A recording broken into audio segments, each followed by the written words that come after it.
Emre'cim burada soruları ben soruyorum. Lütfen abi cevaplıyor. Bilgin olsun. Yani yönetmensin tamam da çok sıcak bakmıyoruz artık öyle şeylere. Demek ki doldurmak gerekiyor boşlukları. Boşluğu dolduramazsan bak geliyor birisi.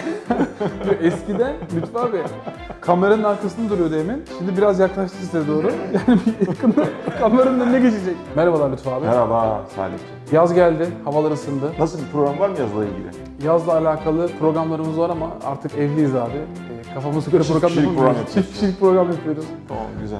O Hanıma da maliyeti arttırmıştır tabii. arttırdı.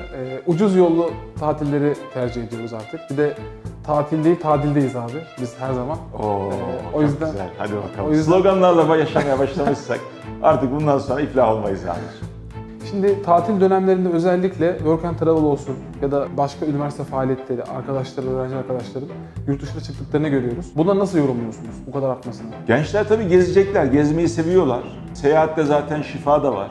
Hakikaten kendimizle ilgili bir muradı bulmak noktasında seyahatin çok ciddi faydası da var. Ben o noktada gezmek isteyen, gezmek noktasında böyle bir irade sergileyen herkesi zaten hayranlıkla sevmişimdir ve onları hep teşvik etmişimdir. Bu tür bahsettiğim biraz önceki böyle reklam arası gibi bir reklam da verdin aslında, o şirket ismidir. Başka bir takım şirket isimleri de var. Bunları efendim bir şekilde gençler zaten tercih ediyorlar. Bu şekilde böyle Avrupa'yı geziyorlar işte trenlerle ya da Amerika'ya gidiyorlar Alaska'da balık temizliyorlar falan veya kurupiyerlik yapıyorlar. Bu gidilen yerlerdeki menfi hadiseler, ortamlar falan tabii çok tasvip ettiğimiz şeyler değil. Seyahat hakikaten bir mana yolculuğudur. Bu noktada da arkadaşlarımızın bir takım böyle uluslararası ötesi şirketlerle, ticari bir takım oluşumlarla bu süreci kolaylaştırmış olmalarını az çok anlayabiliyoruz.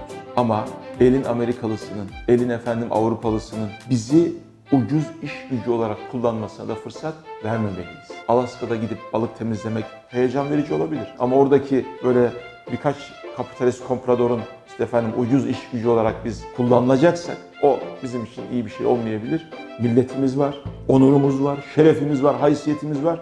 Bizi bekleyenler var. Onlara yönelik bir asil duruşla nereye gidiyorsak gitmeli ve nerede var oluyorsak bu manayı hiçbir zaman için kaybetmemeliyiz.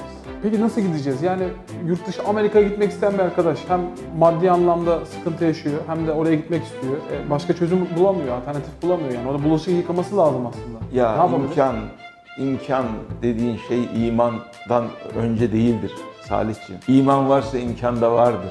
Bizler o noktada güzel niyet edelim. Allah kapılar açar. Siz yeter ki kafaya takın yani. Bak kafaya takmıyoruz birçok bir şeyi. Önümüze gelsin, birçok şey hallolsun, edilsin falan filan tarzında.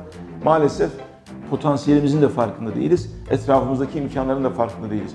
Biz Afrika'ya birçok sefer düzenledik Genç Derneği ve Genç Dergisi olarak. Ortaya ne kadar muhteşem başarı hikayeleri çıktı. 3 tane 4 tane genç dediğin, ya bunlar nasıl gidecekler Afrika'ya bilet parası bulacak dediğin insanlar gittiler orada mescidi inşa ettiler, okulu inşa ettiler, su kuyusu açtılar. Dolayısıyla yeter ki siz isteyin, arzu edin, adım atın, Allah kapılar açacaktır.